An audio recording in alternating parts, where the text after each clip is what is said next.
এই পরিবহন কিন্তু পৃথিবীতে মানুষ যতদিন থাকবে এই পরিবহন থাকবে।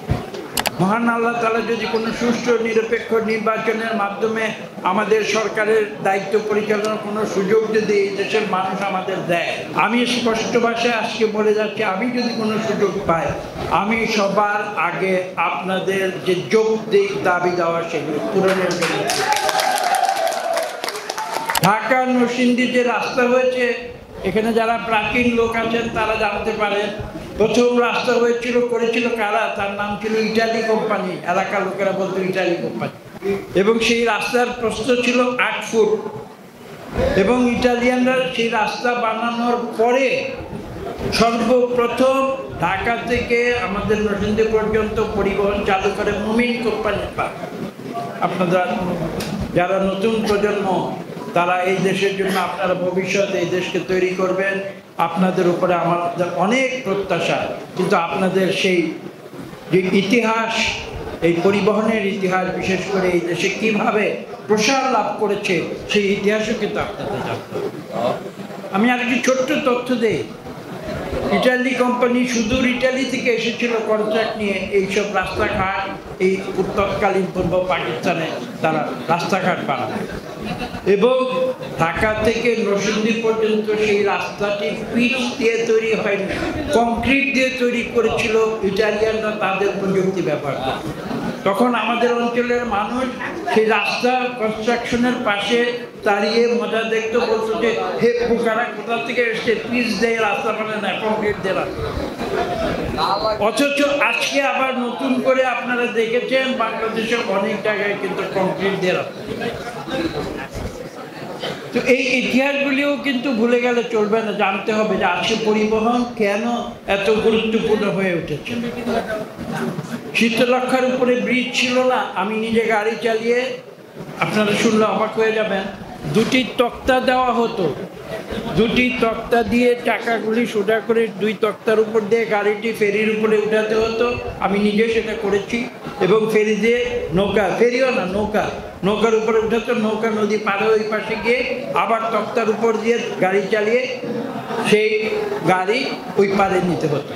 এবং অনেক ড্রাইভার ভুল করে ওই তক্তা থেকে গাড়ি পানিতেও ফেলে দিচ্ছে।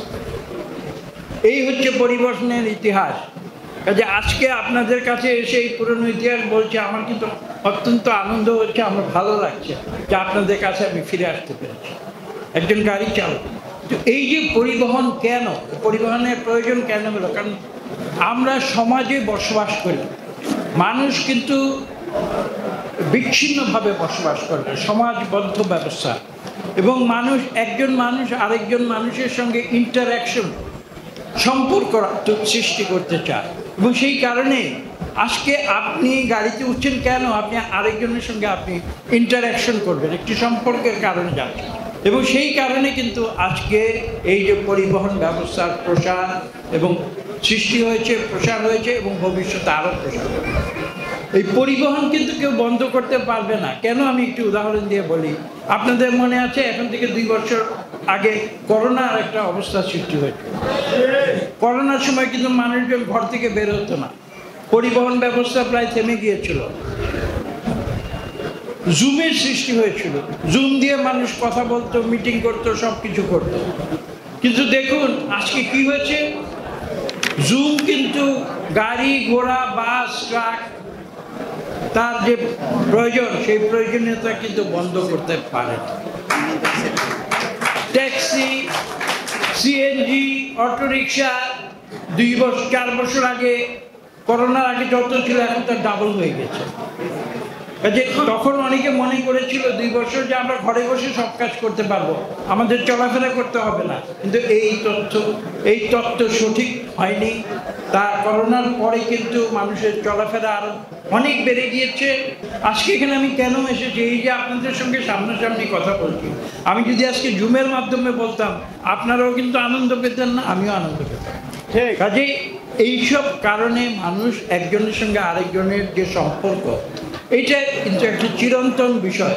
এবং এটাকে সফল করার জন্য, এটাকে সম্ভব করার জন্যই কিন্তু এই কমিউনিকেশন সিস্টেম এবং এই যে পরিবহন, এই পরিবহন কিন্তু পৃথিবীতে মানুষ যতদিন থাকবে এই পরিবহন থাকবে।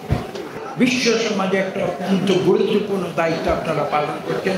এবং যারা রাষ্ট্র চালায়, আমি মনে করি শুধু এটা আপনাদের বুঝলে হবে না, যারা রাষ্ট্র পরিচালনা করেন তাদেরকেও কিন্তু এটা বুঝতে হবে।